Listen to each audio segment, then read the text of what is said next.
ನೀವೀಗ ಕೇಳುತ್ತಿದ್ದೀರಾ ಮಾಹಿತಿ ಖಜಾನೆಯ ಕಾರ್ಯಕ್ರಮಗಳನ್ನು.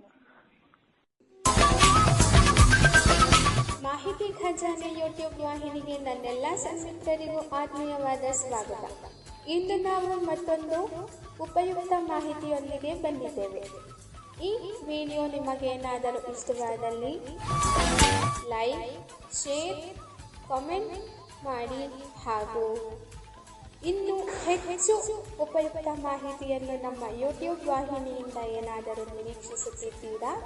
ನಿರೀಕ್ಷಿಸಿದಲ್ಲಿ ಬೆಲ್ ಐಕಾನ್ ಅನ್ನು ಕ್ಲಿಕ್ ಮಾಡುವುದರ ಮೂಲಕ ಸಬ್ಸ್ಕ್ರೈಬ್ ಆಗಿ.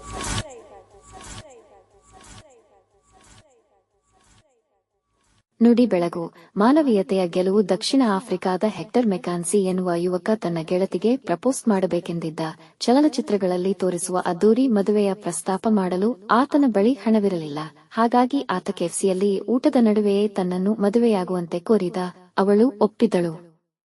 ಸುತ್ತಮುತ್ತಲಿನವರೆಲ್ಲ ಚಪ್ಪಾಳೆ ತಟ್ಟಿ ಅವರ ಖುಷಿಯಲ್ಲಿ ಭಾಗಿಯಾದರು. ಆತ ಆಕೆಗೆ ಉಂಗುರವನ್ನು ತೊಡಿಸಿದ.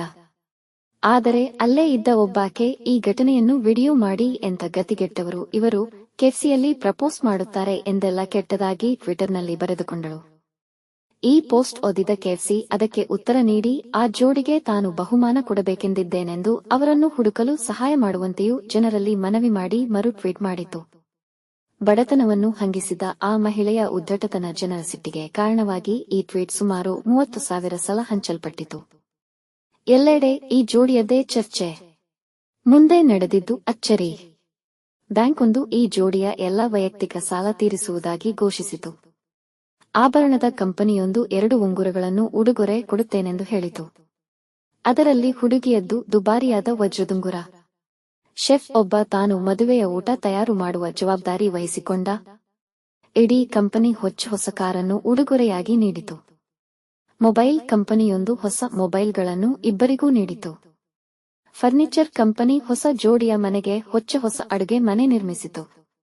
ಉಬರ್ ಉಚಿತ ಸವಾರಿ ಒದಗಿಸಿತು.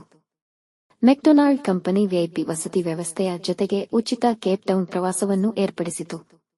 ಇವಲ್ಲದೆ ಹಲವಾರು ಜನ ಇತರ ಸಣ್ಣ ಪುಟ್ಟ ಸಹಾಯ ಮಾಡಲು ಮುಗಿಬಿದ್ದರು. ಜಗತ್ತಿನಲ್ಲಿ ದ್ವೇಷಕ್ಕಿಂತ ಪ್ರೇಮದ ಪ್ರಮಾಣವೇ ಹೆಚ್ಚಿದೆ. ಜನರು ಮನಸ್ಸು ಮಾಡಿದರೆ ದ್ವೇಷ ಹರಡಬಯಸುವ ನೀಚರಿಗೆ ಪ್ರೀತಿ ಮಾನವೀಯತೆಯಿಂದಲೇ ಪಾಠ ಕಲಿಸಬಲ್ಲರು. ಬೇರೆಯವರ ಸಂತೋಷವನ್ನು ಸಹಿಸಲಾರದ ಕ್ಷುದ್ರ ವ್ಯಕ್ತಿಗಳು ಅಹಂಕಾರದಿಂದ ತಮ್ಮೊಳಗಿನ ಅಸಹನೆಯನ್ನು ಕಾರಿಕೊಂಡಾಗ ತಕ್ಕ ಉತ್ತರ ಕೊಟ್ಟ ದಕ್ಷಿಣ ಆಫ್ರಿಕಾದ ಈ ಕಂಪನಿಗಳು ಮತ್ತು ಜನರು ಪ್ರಶಂಸೆಗೆ ಅರ್ಹರು. ದ್ವೇಷದ ಆಯಸ್ಸು ಕ್ಷಣಿಕ, ಕೊನೆಗೂ ಮುಖ್ಯವಾಗುವುದು ಮನುಷ್ಯತ್ವ ಮಾತ್ರ. ಇದು ಎಲ್ಲಾ ದೇಶಕಾಲಗಳಲ್ಲಿಯೂ ಸಾಬೀತಾಗುತ್ತಲೇ ಬಂದಿರುವ ಸತ್ಯ.